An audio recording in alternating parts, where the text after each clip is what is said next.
Look, I will be honest with you. We thought we were untouchable. Absolutely, completely, magnificently untouchable. The Grand Council chamber of the Velestran Empire was not just a room. Oh no, no, no. It was a monument to our superiority, a cathedral of our greatness, a temple where we lesser beings could finally appreciate just how pathetically small we were compared to the council. The ceiling stretched up, for what felt like forever. Crystalline chandeliers, each one worth more than a small planet's yearly economy, dangled like frozen stars. The walls were carved from imported Zetherian marble, purple and black and shimmering with veins of actual gold. Gold, because why not? We had conquered 17 systems. We could afford to be tacky. Magistrate Drellock stood at the center of the chamber floor, and let me tell you, he was enjoying himself immensely. His scales, a lovely shade of emerald that he was far too proud of, gleamed under the chandelier light. His robes, blood red, natural, because subtlety was for the weak, swept the polished floor. In his three-fingered hand he held the whip. Not just any whip, mind you. This was a ceremonial punishment whip, embedded with nerves that would make every strike feel like your skin was being peeled off by enthusiastic children with rusty knives. And who was receiving this delightful attention? Kev. Poor, stupid, unfortunate Kev.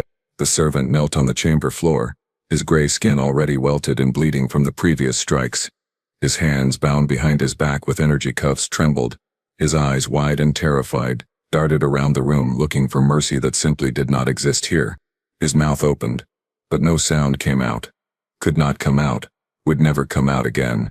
We had seen to that 3 months ago when we removed his tongue for the crime of overhearing something he should not have. Drellock raised the whip again, grinning with all 4 rows of his teeth showing. Beautiful smile, really. Absolutely terrifying if you were on the receiving end. Let this be a lesson, Drellock announced, his voice booming across the chamber. To anyone who thinks they can steal from the council's private stores. The assembled council members, all 73 of them, laughed. Oh, how we laughed. Councillor Vresh, that bloated slug of a Cortaxian, actually slapped his knee, his gelatinous body jiggling with mirth. Lady Thessa, always so prim and proper with her crystalline exoskeleton, tittered behind her hand.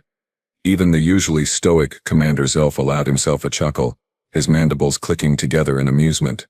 The whip came down. Crack. The sound echoed like thunder. Kiv's body jerked, his back arching, his mouth opening in a silent scream that made the whole thing so much more entertaining. Silence, after all, was golden, especially when it was forced. Again, someone shouted from the gallery. I think it was Councillor Morath. He always did enjoy a good show. Drellock obliged. Crack. Another strike. Another silent scream. More laughter from the council. This was justice, Velestran style. This was order. This was how you reminded the lower classes exactly where they stood in the grand hierarchy of the universe. We were having such a wonderful time. Such a perfectly delightful morning of casual cruelty and institutional brutality. And then, the human arrived. Nobody noticed him at first. Why would we? He was human. A janitor. Basically furniture with a pulse. Marcus Webb pushed his cleaning cart through the southern entrance, the wheels squeaking softly against the marble floor. Squeak, squeak, squeak. The sound was so beneath our notice that most of us did not even turn our heads. The cart was loaded with the usual equipment. Mops, buckets, bottles of cleaning solution, trash bags. All the tools of the tragically unimportant. Marcus himself looked exactly like what he was supposed to be. Unremarkable, forgettable. His maintenance jumpsuit, that ugly gray-blue color all the human workers wore, hung loosely on his frame. His dark hair was slightly messy, like he had just woken up from a nap in a supply closet. His face was average, not handsome, not ugly, just magnificently ordinary. The kind of face you would forget 3 seconds after seeing it. He moved along the western wall, seemingly oblivious to the entertainment happening at the center of the chamber. His movements were slow, methodical, almost mechanical. He stopped near a decorative column, pulled out a spray bottle, and began wiping down a surface that was already spotless. Because that is what janitors do. They clean things that do not need cleaning while important people do important things. Drellock raised the whip again. Crack. Another strike landed across Kip's shoulders. Another silent scream. Another round of laughter from the gallery. Marcus continued cleaning, Spray wipe, spray wipe. He moved to the next column, closer now to the center of the chamber. Maybe 3 meters from where Kiv knelt. Maybe 4. His face showed nothing. No horror, no disgust, no concern. Just the blank expression of someone doing a job they had done 1,000 times before. But here is the thing. Here is the detail that, looking back, we really should have noticed.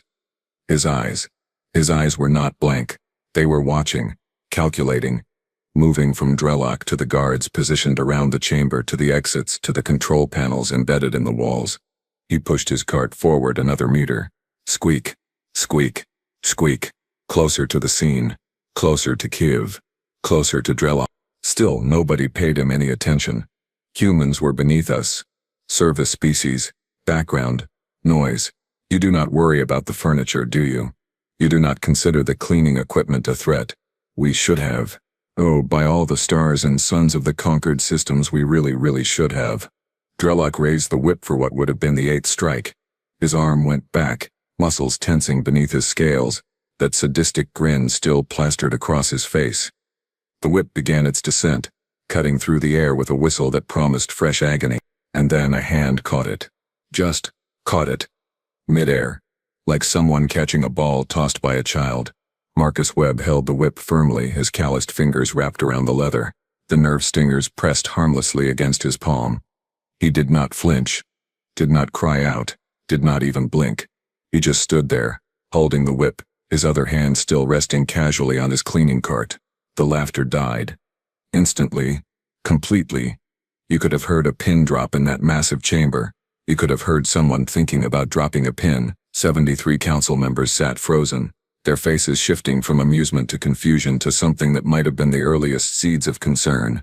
Drellock stared at his whip, then at the hand holding it, then up at the human's face. His emerald scales flushed darker with rage.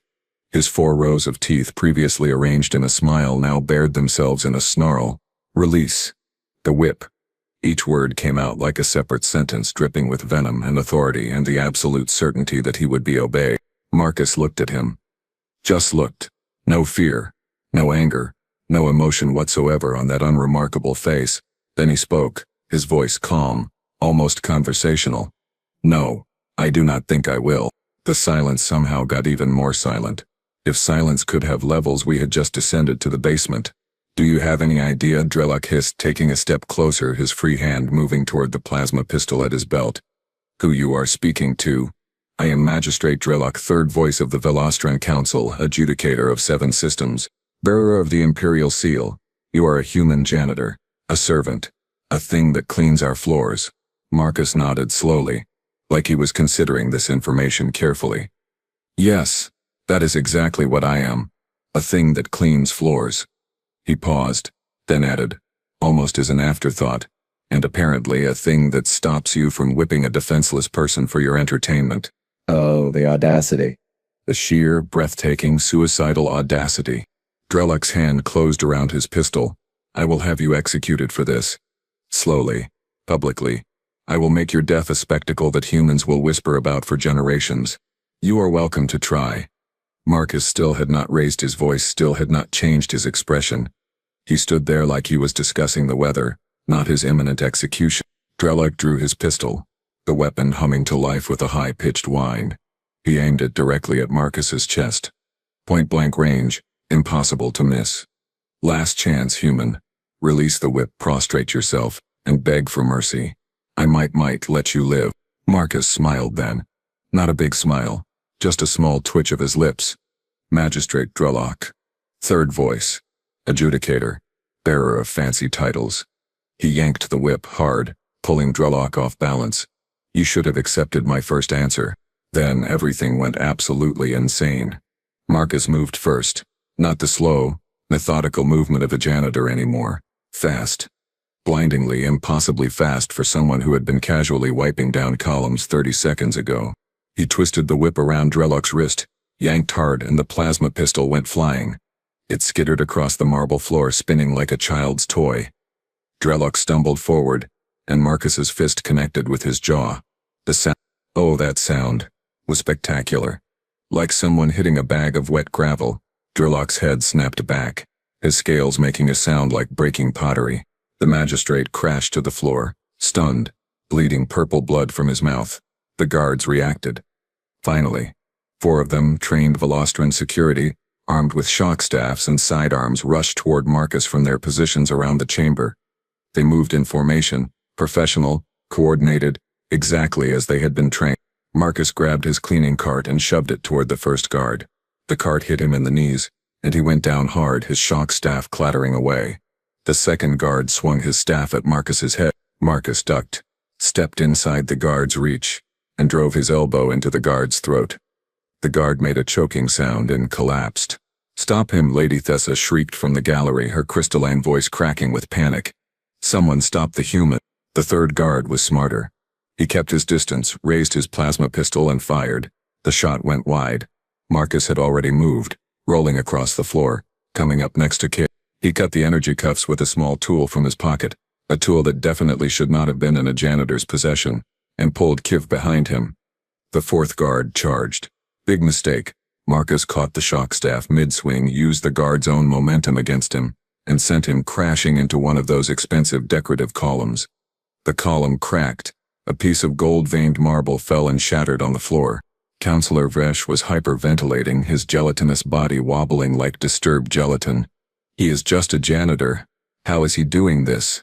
Someone explain to me how he is doing this." Drelok staggered to his feet, wiping purple blood from his mouth, his eyes blazing with humiliation and rage. "You want to know why we were punishing this creature?" He pointed at Kiv with a shaking hand. "This mute fool, he was a translator. He worked in the diplomatic archives. He saw documents that proved the council has been embezzling funds, falsifying trade reports, selling military secrets to the Chromath Syndicate." The gallery erupted. Gasps, shouts, denials. Commander Zilf stood up, his mandibles clicking rapidly. "Drelok, you fool, shut your mouth." But Drelok was beyond caring now, beyond strategy, consumed by his need to justify himself. "We cut out his tongue so he could not speak. We accused him of theft so we could execute him legally. And this human trash dares to interfere."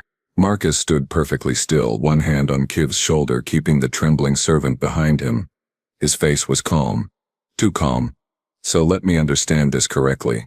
You mutilated an innocent person, framed him for a crime he did not commit, and were about to torture him to death to cover up your own corruption." He tilted his head slightly. "Did I miss anything?" "It does not matter," Drelok screamed. "None of this matters. You are one human, one insignificant, powerless human. We are the Velostran Council. We rule 17 systems. We command armies. Fleets. What are you?" Marcus reached into his jumpsuit pocket and pulled out a small device. It blinked red. "Me? I am just a janitor." He pressed a button on the device. "But I am a janitor who has been recording every word you just said, and transmitting it live to the Galactic Alliance Embassy 3 blocks away. The blood, all the blood, what little color existed in our faces drained away completely." "Oh, no." Marcus held up the device, letting everyone in the chamber get a good long look at it. The little red light blinked. Blink, blink. Each flash felt like a countdown to our collective doom. "You see," Marcus continued, his voice still maddeningly calm, "being a janitor has certain advantages. You get access to every room, every hallway, every office. People talk around you like you are not even there. They leave documents on desks. They have conversations they think nobody important is hearing." He smiled, and it was not a nice smile. "I have been cleaning these floors for 8 months. 8 months of listening. 8 months of copying files. 8 months of watching you people destroy lives for profit." Counselor Morath stood, his voice shaking. You have no authority.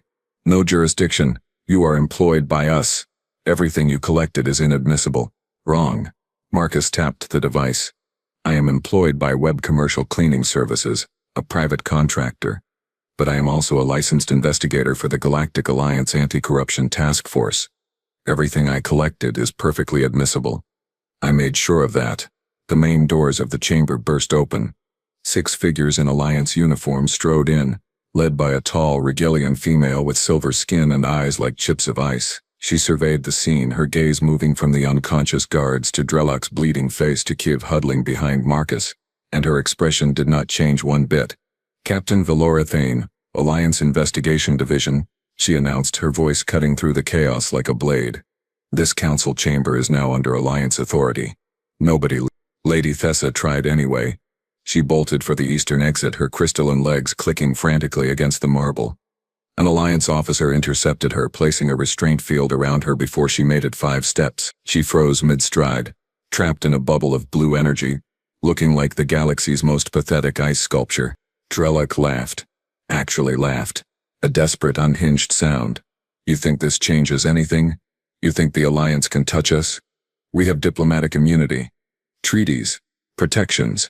Captain Thane walked toward him slowly, deliberately, her boots echoing in the now silent chamber. Diplomatic immunity does not cover conspiracy to commit murder, Magistrate. It does not cover embezzlement of humanitarian aid funds. It definitely does not cover selling classified military intelligence to hostile entities. She stopped directly in front of him. And it absolutely does not cover what you did to Kev. Kev. Poor Kev, still trembling behind Marcus, his tongueless mouth hanging open in shock. Marcus knelt beside him, his voice gentle now, the first genuine warmth we had heard from him. Kev was not just a translator, he was the son of Ambassador Reth, the Velostran representative who opposed the Council's treaty with the Chromath Syndicate 2 years ago. The ambassador who mysteriously died in a shuttle accident 3 days after threatening to expose corruption. The pieces fell into place. Horrible, incriminating pieces. They killed his father, Marcus continued, his hand on Kiv's shoulder. Then they forced Kiv into servitude, kept him close to monitor him, and when he found his father's hidden files proving the Council ordered the assassination, they cut out his tongue. He looked up at Drelok with something cold and ancient in his eyes. They turned him into a mute servant and paraded him around as a warning. Their own twisted joke. Captain Thane activated her wrist communicator. Command, this is Thane. We have 15 council members to transport. Prepare detention facilities. She looked around the chamber, her gaze lingering on each terrified face. Charges include corruption, murder, torture, and crimes against sentient beings. Begin extraction. Drelok collapsed to his knees, all the fight, all the arrogance draining out of him like water from a broken cup. Justice, apparently, was coming for breakfast. What happened next was, in a word, chaos. Beautiful, terrible, absolutely deserved chaos. Alliance officers swarmed the chamber like insects on a corpse. Restraint fields activated everywhere.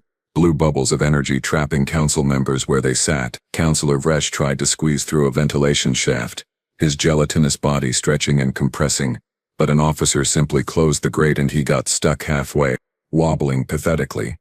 Commander Zilf attempted to activate his military authority codes, demanding his soldiers intervene, but apparently those codes had been revoked approximately 8 months ago when Marcus first flagged him as a suspect.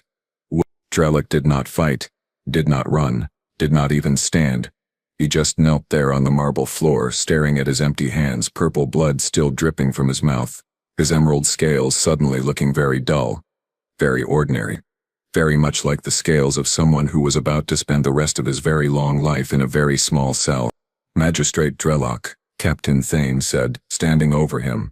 You are under arrest for conspiracy to commit murder, torture of a sentient being, falsification of government documents, embezzlement, treason, and 17 other charges we will read to you later when we have more time. She gestured, and 2 officers hauled him to his feet. Take him. They dragged him away. He did not resist, did not speak, just went limp like a puppet with cut strings. The third voice of the Velostran Council, adjudicator of 7 systems, bearer of the Imperial Seal, reduced to a sad, broken thing being pulled across the floor he used to own. Poetic, really. A medical team rushed to Kiev, scanning him with their equipment, speaking softly, gently. One medic, a kind-faced planarian with 4 arms, wrapped a thermal blanket around Kiev's shoulders. Another administered something for the pain. Kiev's eyes, those wide, terrified eyes, slowly began to clear, began to show something other than fear. Hope, maybe, or at least, the possibility of hope. Marcus walked back to his cleaning cart. Just walked back, like nothing extraordinary had happened. Like he had not just dismantled an entire corrupt government with his fists and a recording device. He picked up his spray bottle, examined a scuff mark on the marble and started cleaning it. Captain Thane approached him, shaking her head with something that might have been amusement. You know, Webb, When you requested this assignment, I thought you were insane. Marcus shrugged, still scrubbing. Someone had to clean up the mess. That is terrible. That is a terrible joke. I have 8 months of terrible jokes saved up. He stood, stretched his back and looked around the chamber. You are going to need a lot of cleaning crews in here. Blood, broken columns, shattered egos everywhere. She actually smiled. Send us a bill. And that, dear listeners, is how a human janitor with a mop and a recording device brought down the most powerful council in 17 systems. We thought we were untouchable. We thought we were God. Turns out we were just targets who had not been cleaned up yet. So, what did we learn? What grand lesson can we take away from this absolute humiliation? Humans. We underestimated humans. Not just Marcus Webb, though he certainly proved to be far more than a simple janitor. Turned out his official title was Senior Field Operative for the Alliance Intelligence Division, specializing in deep cover infiltration and evidence collection. He had 17 commendations, 43 successful operations, and a reputation for taking assignments nobody else wanted. The boring ones, the slow ones, the ones that required patience, observation and the ability to be invisible while standing right in front of you. He was very, very good at his job. But here is the thing that truly terrifies me, keeps me awake during sleep cycles, makes me check over my shoulder when I walk through corridors. Marcus was not special, not by human standards. He was competent, yes, skilled, absolute, but he was not their best, not their strongest, not their smartest. He was just one human who decided that what was happening in that chamber was wrong, and who had the patience to spend 8 months mopping floors and emptying trash bins to prove it. 8 months. Doing a job he was overqualified for, being ignored, dismissed, treated like furniture, and he never broke character. Never complained, never gave himself away, just cleaned, and watched, and collected evidence one piece at a time. That is what humans do. They endure, they adapt, they wait, and when the moment comes when everyone else is laughing and comfortable and certain of their superiority, humans. I watched Marcus leave the chamber that day, pushing his squeaky cleaning cart, his ugly gray-blue jumpsuit slightly wrinkled, his unremarkable face showing no triumph, no satisfaction, just the calm expression of someone who had finished their shift and was ready to go home. Captain Thane walked beside him, speaking quietly, probably debriefing him, but he just nodded and kept pushing that cart. Squeak, squeak. That sound haunts me now. The remaining council members, those of us not implicated in Drellick schemes, we rebuilt, we reformed, we established oversight committees and transparency protocols, and all the proper mechanisms to prevent corruption. We smile at the human workers now. We say please and thank you. We treat them with respect. Not because we suddenly developed morals. Oh no, because we learned a valuable lesson that day in the Grand Council chamber. You never know which janitor is taking notes.